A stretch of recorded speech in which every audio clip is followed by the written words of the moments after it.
বন্দরের প্রধান অর্থ ও হিসাবরক্ষক কর্মকর্তা মোহাম্মদ আব্দুস শাকুর স্বাক্ষরিত এক আদেশে বৃহস্পতিবার সব বিভাগীয় প্রধান, উপপ্রধান ও শাখা প্রধানের কাছে ৯টি বেসরকারি ব্যাংকের চেক, পে অর্ডার ও ব্যাংক গ্যারান্টি গ্রহণ না করার কথা বলা হয়।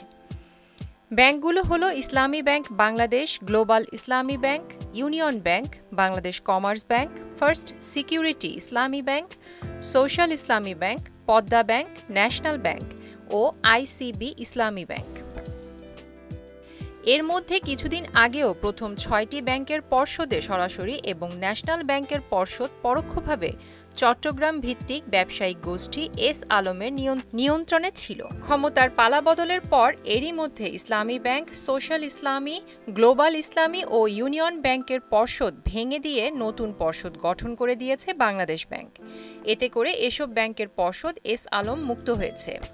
এ বন্দর সচিব মোহাম্মদ ওমর ফারুক বলেন, যেসব ব্যাংকের তারল্য সংকট রয়েছে সেগুলোর চেক ও পে অর্ডার গ্রহণ থেকে বিরত থাকতে বিভিন্ন বিভাগের প্রধানদের নির্দেশনা দেওয়া হয়েছে।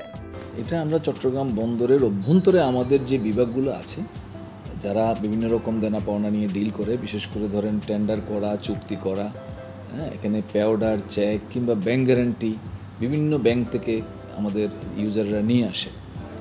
আমরা এগুলো আসলে যে ব্যাংকিং সেক্টরে বর্তমানে যে বিভিন্ন রকম সমস্যা চলছে, আমরা দেখতে পাচ্ছি যে অনেক ব্যাংকের পে অর্ডার এনক্যাশ হচ্ছে না এবং চেক এনক্যাশ হচ্ছে না।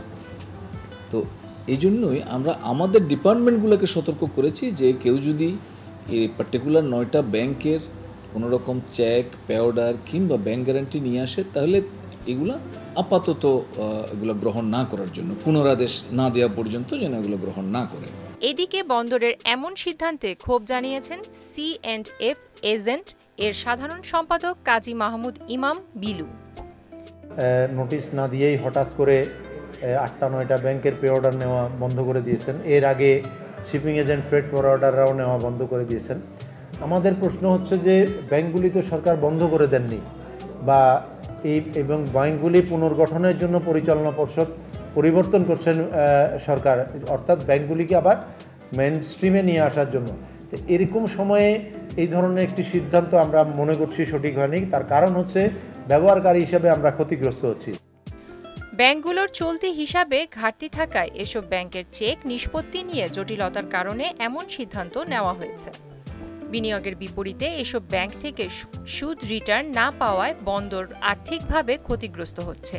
সুদ দিতে এসব ব্যাংককে নোটিশ দিয়েও কোনো সাড়া পাওয়া যাচ্ছে না।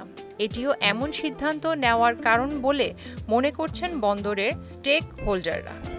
প্রিয়াঙ্কা নিতু, মোহনা ডিজিটাল।